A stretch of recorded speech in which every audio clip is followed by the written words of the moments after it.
All right, what is going on, guys? This is the Chasing Waypoints podcast, episode number 11. And we are going to be talking about Roadbooks after this break that we've taken for almost a month. It's been kind of a rough month, but it is almost over. Actually, officially, it's over tonight, as it is February 28th. But anyway, we're back. It's been a break, but we are back on. Got a few episodes coming up, some really, really good stuff. This episode today is going to be about Roadbooks and just general chat about it.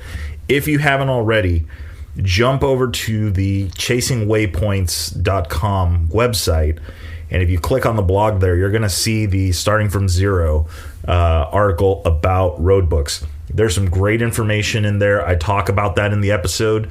Thanks to Matthew Glade for sending those resources over to us. You're definitely going to want to do it. And if you can't do it right now because you're listening to us from a mobile device or in the car or wherever you may be, do that when you get home, because in there I explain how you can get or show you how you can get one of the Roadbooks, or the Roadbooks actually, from the 2018 Dakar.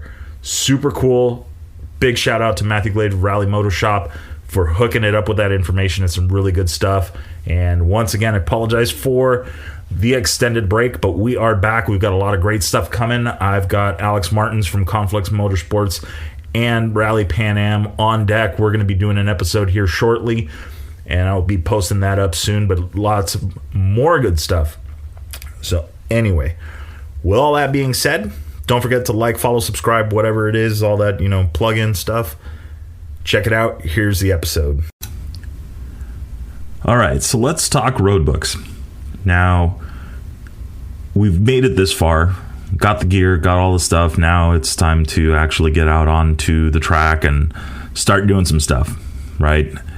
And for me, personally, what I'm planning on doing is at least going out and laying down some routes with the GPS file, getting it dialed in with GPS, come up with some tracks, run them a couple times, just make sure that I feel comfortable with what I see and know, and what may be some of the dangers and some of the features that I would like to build in to the Roadbook, and then turn around and bring that back, make a Roadbook, rough draft it, then go back out, compare it, make sure that, when the odometer says at, 59.3, you're going to make that right turn, and make sure that the odometer says 59.3 and there's that right turn. Now, with experience comes accuracy and the ability to make them faster, but I'll be the first to admit I'm a rookie when it comes to making Roadbooks and creating. I've dabbled in it. I've never really set out to start creating mass amounts of Roadbooks and doing that kind of stuff, and then for that matter, even navigating them. But the concepts are simple, and it's something that I think anybody can get into. So I believe that this is going to be a great adventure for those that decide to undertake it and get into it. So read the article, read all this stuff. If you haven't been to the Chasing Waypoints website to see the article about the Roadbooks, Matthew Glade drops some awesome knowledge on there with this email he sent with all these resources that he sends out to people that are interested in Rally Raid and that hit him up. So Matthew Glade of Rally Motor Shop is who I'm referring to, and it's really, really cool to see. But the one thing that stood out the most to me was the game that's available, the Dakar 2018 rally game, and the ability to navigate via Roadbook in it. Yes, not the real thing, but pretty close. So is it, as a wanting to get some, I'm down. I want to try it out. But one of the things that really stood out to me in that part was the idea that you could get your hands on the Roadbooks from 2018, from the Dakar 2018. Literally, you can see the Roadbook. You can go in, you can click the note as explained in the video. You can click the note and see what they're talking about. So if you're trying to practice your road book skills and reading a road book, it's like a flashcard. I mean, it's absolutely insane. I mean, it's like one of the best tools that you could use to start reading road books. Now, are the road books that we are going to create going to be that fancy? Probably not. Probably going to be pretty basic. I did a YouTube video on how to set up a road book using Tulip, which I like it. It's one of the newer tools when it comes to designing road books. Rally Navigator's been around forever, and that is where I first was exposed to doing a real basic liaison road book with Baja Rally. And nothing, it's not anything fancy. It's not that difficult. It takes some time to do it, but then it depends on what level of detail do you want to put. If you just want to do arrows down the road and that's it, and like let people navigate it and understand that there's going to be surprises, then cool, you can do that. If you want to put some more detail into it, put some more detail into it. Is it going to be a professional level road book first time out? Absolutely not. Are people going to get lost and miss turns because maybe some of the directions are not exactly clear? Yeah, I would fully expect your buddy to ride off into the sunset. I mean, it's just part of it. But what could we do to curve that and start off on the right foot? Well, the only thing I see is going out and riding it and not just pulling a road book out of thin air. In other words, jumping in on Google Maps and drawing a line and, Microsoft Paint and, just drawing some lines and calling it good. So a familiar track, a GPS track that you've already ran or have run or know people that have run it, and you can get your hands on it and you can convert it and you can see some of the stuff. Yeah, that's perfect. Convert that thing into a road book and start making it happen. So I think that it is there's a lot of interest in it, but I think there's not a lot of resources, at least here stateside. I mean, I absolutely Florida had a message from somebody in Italy, to keep up the great work and do all this stuff. And I was like, this is crazy. I mean, it's never would I've thought that I would have somebody hit me up from the other side of the world and saying, this is awesome. But it's like soccer. It's popular everywhere else, but here, I mean, and all the soccer fans that listen to this are going, yeah, yelling at me or whatever, or using their inside voice. It doesn't matter. We're not live anyway, so they can't respond. Anyway, I digress. There has to be, or there is a group of people that are interested in getting into Rally Raid but have no idea. And that's been the whole premise of starting this whole thing of starting from zero and getting into Rally Raid and how to do it in an effort to get people interested and give them a resource in one place. So you can go from zero, not knowing anything about Rally Raid, and work through the steps and get it going. Well, the easy part is pretty much already done. The hard part is okay, well, how do I practice? What's it going to take to practice? And that is where this episode and what we're talking is really focused on is, okay, let's come up with a game plan, right? Let's not worry about making a super fancy, super detailed Dakar rally, 10-time road book rider of fame and fortune and whatnot, and expect the Toby Prices, Matthias Wagner, all these guys, from the big names, the big wigs, the A squad in rally, and expect them to be happy with the finished product. That's not what we're after. What we're after is just creating some basic road books to get you down the road. So the plan and what I propose is, go out and ride. If you have a group of riding buddies, and which is what I'm looking to do, is like, okay, who, of the group of the people that I know that may want to get into this and may want to do this, okay, who's got a bike that they're willing to put some nav gear on and who wants to go learn how to ride this stuff. And I think that it's a matter of picking someone that's going to be the map man or the mapper or whoever, the guide, and start creating road books and just go out, ride it, then turn it into a road book and then let the buddies have it, and then next month it's somebody else's turn, and then so on and so forth, and you just keep it going, and that way you're creating your own road books and being able to practice. Now, coming soon, there's going to be a bunch of schools and stuff that you can do with, if you haven't heard the podcast already with Skylar Howes, which was episode number 10, there was some really good knowledge in there, and he really talks about his Dakar experience. And I think that is like priceless. I mean, you don't really get a chance to talk to people, and you get to see the 10-second clips and the interviews and stuff like that, but nothing really that goes in depth to what the experience has been and what it is from the other side. I mean, hats off to Skylar being fully committed and saying, I'm going to sell everything because I am going to Dakar this year. And he went and he did that and placed and finished and did everything that, was on the checklist. So that takes a lot, and that takes a lot of practice.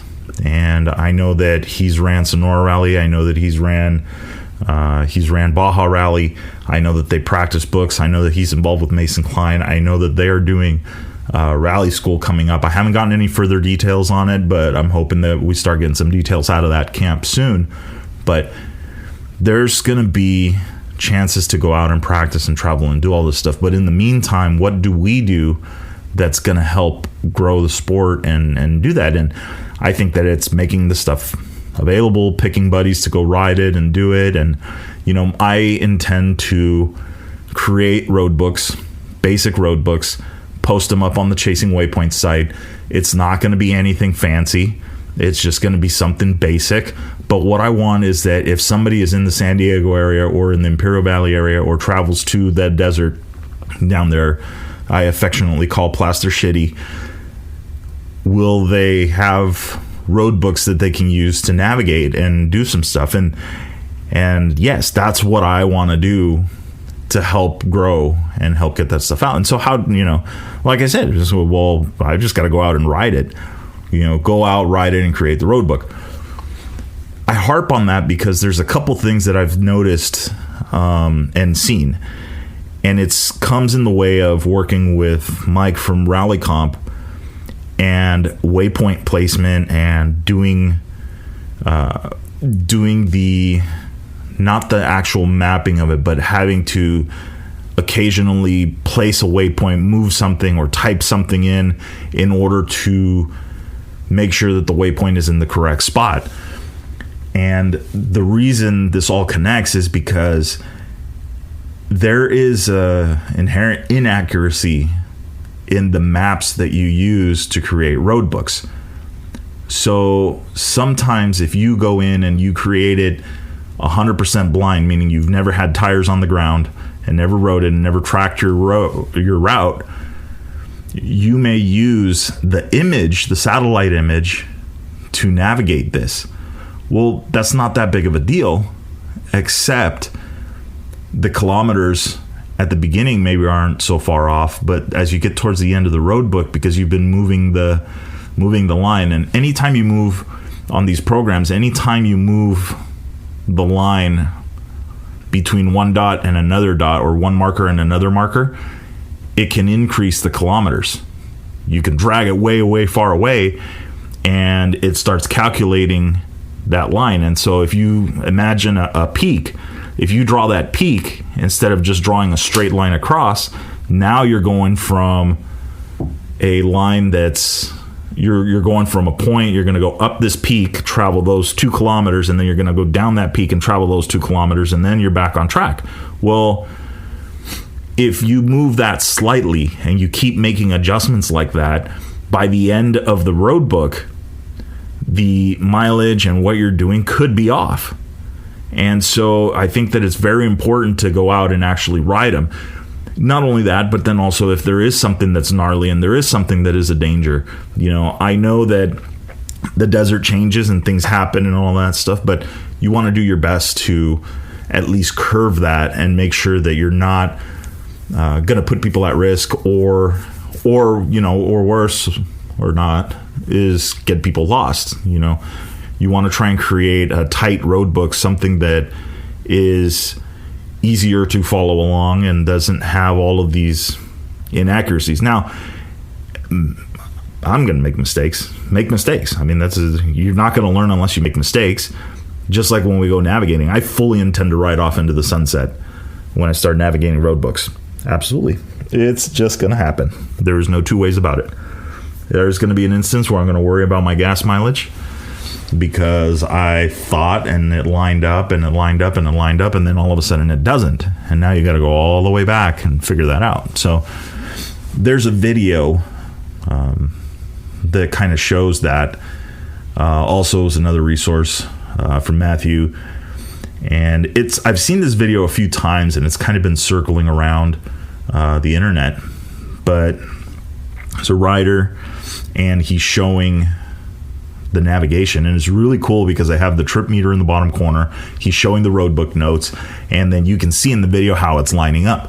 And towards the end, you can see where he gets lost and how he retraces his steps, resets the odometer, and gets going again.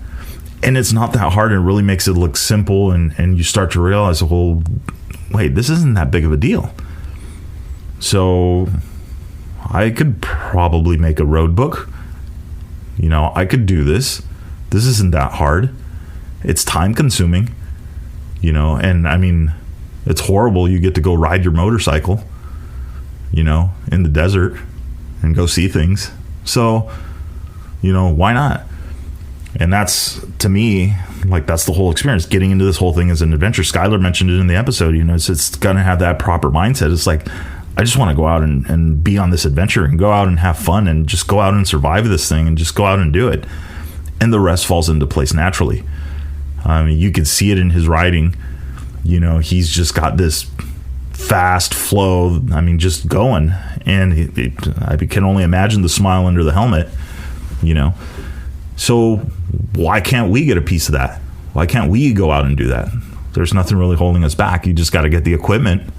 So get the equipment, go out, start making some road books, go out and effectively get lost, And that's, I think, the whole, like, thinking about it and in a way of, like, why would you get in? Why would you even want to do this? And I go, well, because there's all the stories you get to tell your buddies and all that stuff, and it's not about who rides the fastest. I mean, literally, you could blow a corner.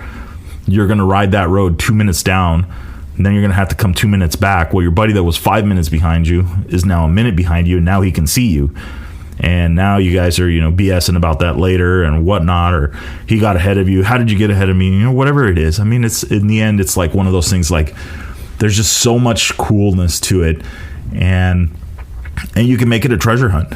You could go out and have fun. If you don't have necessarily a waypoint management software or something where you can manage waypoints to verify that somebody went through it or validate it or however you want to call it, make it like a geocache. Pile up some rocks, I wouldn't say put up sticks or put up markers or anything like that. The idea is, at least keep this semi sort of eco-friendly.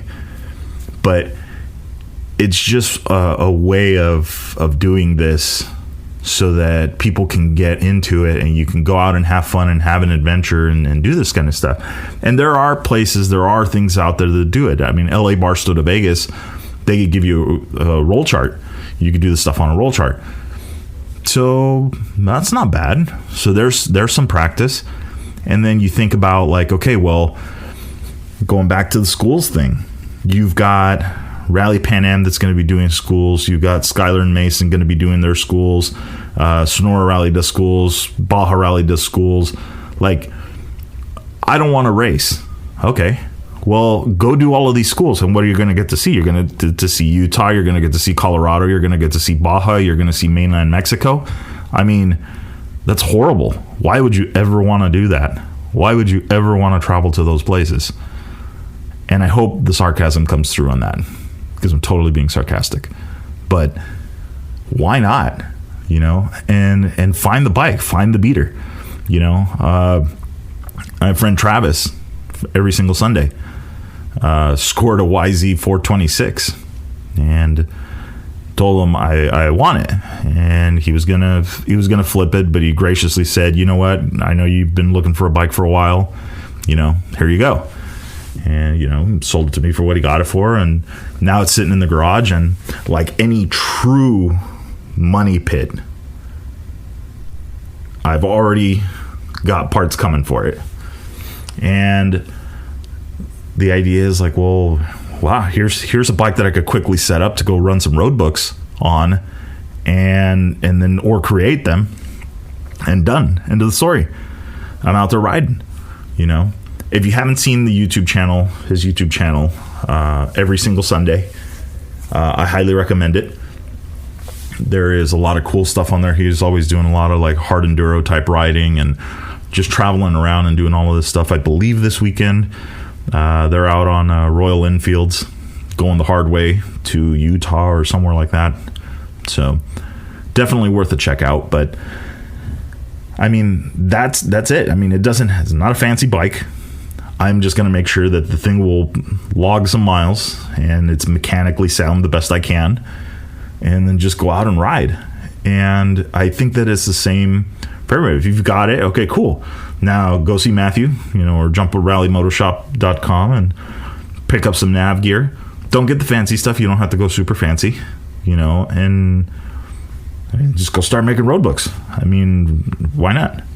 You know, I think that, again, it's a new adventure, it's a new thing, and it's not a sprint race, and it's not anything like that. It's just something else to do on a bike. And even if it's the same old trails that you've ridden, then you're adding this, and it's going to be a layer of like surprise, you know. You don't know. The roadbook doesn't tell you the name of the road that you're going on unless you put it in there. But, you know, you don't want to give that many clues unless you know for sure people are going to get lost. You know, maybe give them a hint or two. But the whole thing is Roadbooks. I feel like I'm harping on it, you know, in this episode, but I think that the best that we can do is just get out there, start riding them, start creating them, get them out there, you know, have them as a resource, you know, and that way that there's more encouragement of people doing it. And then also, and that's not to say, you know, I have another friend, Gnarly Dave, that makes Roadbooks and has been doing that. And there's a lot of time that goes invested into that too. Writing them, verifying them, writing them again, verifying, making changes, you know, oh, they put up a gate here, oh, they put this up, oh, they did that, you know. It takes a lot of work to make them. But then again, the Roadbooks that he's doing are the Roadbooks that Ricky Brabeck may use every once in a while. If you don't know Ricky Brabeck, which I'm not sure, if you're listening to this podcast, you're probably at least remotely interested in the rallies and stuff like that, and you may have heard the name Ricky Brabeck. He won the Dakar, this rally called the Dakar, last year, 2020, and then for 2021 got that second. And he's used some of those books as well. And so the thing is that some people will look at this and go at it in a professional manner. Cool, do it. You know, and some people are going to be the sportsman level. Well, I just want to throw some Roadbooks together and just get it done. You know, you got Cottage Inn and Randsburg out in that area. Tons of riding that you can do. You move out California City, high desert, basically. There's a ton of stuff that you can do. I mean, you could literally make a 30-kilometer road book in 20 square miles. And it's just sending people up and down the road in different directions. Obviously, they're going to be pretty annoyed by the time they got back because it's all zigzags. But, you know, at the end of the day, it was still a challenge. You know, did the odometer come back at exactly 32.3 kilometers, which is what the road book was? Or did they end up cheating and or miss some stuff and it ended up coming back at 30? Or did it go, you know, I don't know. There's a ton of stuff you can do and have fun with it. But I think the biggest thing is you've got the bike, you've got the equipment, you've got the interest on it. So now it's like, okay, how do we get these road books flowing and how do we get this stuff going? And I think that that's the end result is people just got to step up, create your own road books, do that kind of stuff, and then have your buddies do it. And then the next time around, they make the road book, you do it, and just keep it going. I mean, and then, as the classes and stuff come out, I'm building a website, or I'm building a page on the website on chasingwaypoints.com where I'm going to put the schools that are being announced so that people can go out and sign up for them and actually get a chance to participate in some of these schools. It's not a rally raid. It's not the actual event, but it's a school to be able to go check it out and just go travel and see these different places. And then when you're feeling so inclined, sign up for a rally raid. If you just quickly kind of touch on that, I mean, the Baja 1000 the teams that are doing it are 2 weeks. You got race week, and then you got the week before where you're doing all your pre-running and stuff like that. And Baja 1000, 1,000 miles, but you got teams that are doing 3 and 4 laps on the entire course. So with that, you need a support crew, you need hotels, you need supplies, the food, the drink, the water, bike supplies, tires. You're going to blow through tires on a bike doing that, and so the bills quickly add up, right? $2,000-$3,000 just in pre-running is not, it's like spends in a heartbeat. And then now you got race week. You've got a $3,000, $4,000, $5,000 entry fee, and then you're going to have to pay for, your volunteers, at least reimburse them for gas, and then you got to buy hotel rooms, and you got to do all of this stuff, and so there goes the bill again. So dropping 10 to 20 grand on preparing for a Baja 1000 is not unheard of.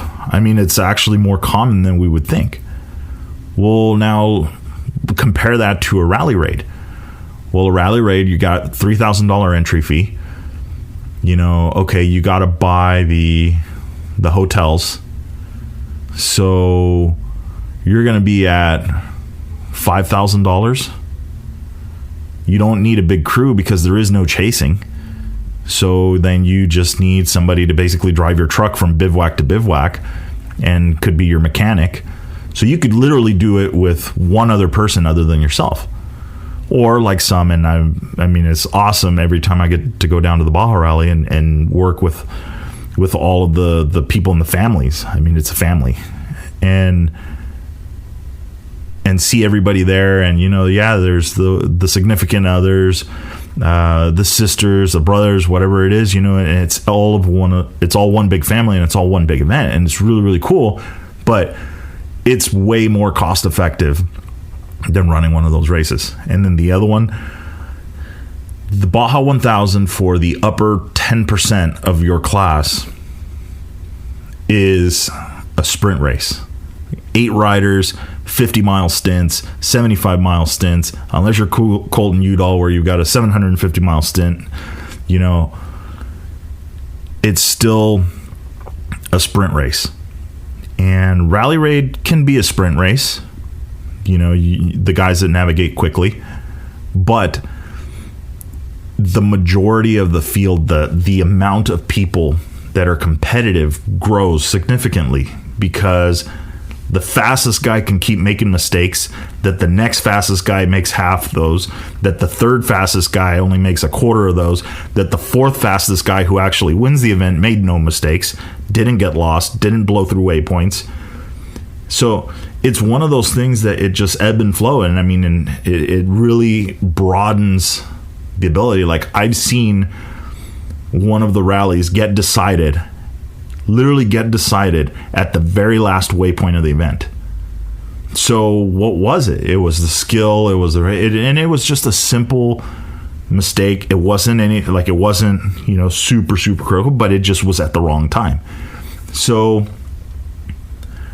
this is the event for more people. This is the type of racing, quote unquote, that more people can get into, because it's tough because of distance. Not necessarily roughness, not necessarily the speeds, not necessarily really not necessarily any one thing. It's just known for covering distances, and there's only certain sections that are actually raced. You can get penalized on a liaison for speeding, for missing a point, for not arriving on time, for arriving late, or arriving early, all this. There's rules that you have to listen to, so it makes it a game and it makes it a lot more fun.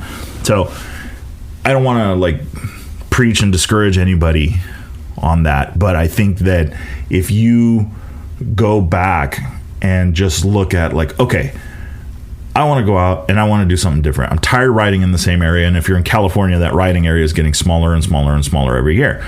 I want to go ride. I want to go check this out. I want to do this differently. Well, here's another way of doing it. Now, those are your 450s, your 690s, your 250s, and you want to put your dirt bike stuff on there. Well, I also, switching to the adventure side of it, is with the big adventure bikes. Okay, so the road's got to be a little bit different. Now you can navigate city streets. So now on an adventure bike, well, wait, if we put a road book on this thing and we do this, well, now I could do the same. You can navigate a city street. You can navigate through city streets. Then you can go some graded roads and you can do all of this other stuff. And now it's even broadens it even more. Now, granted, on the rally raids and stuff like that, like the Dakar and all that, the bikes have to be semi-street legal. They have a registration. They're certified to a certain level to be able to be out on highways and in the cities. But on these bikes, why would we necessarily, I don't want to count them out, because that's a huge market, and that's something that even more people might get into. And why? Because you're figuring out this navigation thing. It's not a GPS pointing and telling you where to go. And it's not that hard if you've got an odometer and you've got the road book in front of you. And it's just like back when we used to print out directions from Google My Maps. The written directions. What would it tell you? Oh, in 3.2 miles, make a right turn. What does Siri tell you? The same thing. But now you just read it on a road book, and it's in more concise form. Maybe it doesn't give you the street name. Maybe it doesn't give you all the exact details, but it just tells you, hey, in 2 miles, make a left, or in 2 kilometers. And then when the odometer reads 3.8 kilometers, you're going to stay straight. And then when the odometer reads 15.8 kilometers, you're going to turn right onto a dirt road. Okay, cool. And then it's from there, TDSPP, follow the dirt road, follow the main tracks all the way down. And next thing you know, you're in Anza Borrego. That was basically the Grapevine Canyon route, but whatever. It can be done on so many different bikes and in so many different levels, and it doesn't even have to be in a race setting or in anything. So you can participate in these events. So I feel like I've been going on and on about all these great things and all that stuff. So the recap, right? The recap of this: you've got the gear, you've got the bike. Now it's time to start riding. And so go out, ride, lay down some tracks. Maybe you've got some previous tracks that you've used and you want to reuse those again. And so, perfect. Download Tulip. Import that GPX file into Tulip. And then just start dropping points and start doing it. Go to chasingwaypoints.com. At the bottom, there's a video there on how to create a Tulip note, how to create the note in Tulip. And it's not that hard. And you could put as much detail as you want, or you can leave out as much detail as you want. And now do that. You've got a road book, and now you've got something that your bikes can go out and navigate and that people can go out and do. And that's it. And then what do? Rinse and repeat. Do it again. And then you keep doing it, and then eventually you just get better at it, and you start putting more detail into it. And next thing you know, the group of friends that are into this is even better. And the side bets and the campfires and all the other stuff that goes along with it just continues to grow. And so we have to start somewhere, and we have to do this, because financially, I don't think it's feasible for everybody that wants to participate in a Baja race to do so. Once you start seeing what the costs are and all that stuff, it could be very detrimental, or it could be very off-putting to a lot of people. And especially if you don't have the crew. If you don't have the crew and you want to go, you could do that. You can sign up with various companies that will rent you a motorcycle, that will charge you for the spares, that will do all of that stuff, but it's just the money just exponentially grows. Where if you go to a rally raid, it's a much different proposition as far as the money that you've got to lay out to make that happen. So rewind all the way back to the Scott Bright episode, and he talks about, you just want a solid bike that will do it. You need the gear on it. You probably want a fairing because of the time that you're going to spend, on the roads or navigating from section to section or whatever it may be. But then that's it. So why not? It's all laid out. So, like I said, jump over to the Chasing Waypoints website, and you can read through the article and sign in, log in, leave comments. Hey, this is a great resource. I've done this. This is what we do in our local area. I would love to hear from people in Europe or in Canada, or even into mainland Mexico. I know there are some people that do some roadbook stuff down there. What's the culture around this? Like, what do you guys do on the weekend? Who makes the roadbook? Who does the what? I really want to hear, what's going on over there. I only think it's going to grow. I know it's growing because in talking with Matthew from Rally Moto Shop, business is busy, is good, and there isn't really a used gear market, which tells me that people are buying equipment and they're not selling it and they're not returning it. So that means that people that get into the sport are actually like, I like this. This is cool. This is different, So why not? So anyway, I've harped on this enough.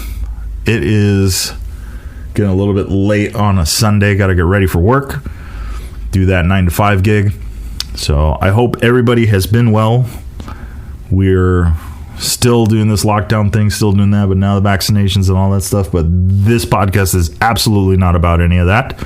It's about us going out and socially distancing the proper way on a motorcycle and having fun and getting into Rally Raid. So I hope everybody is well.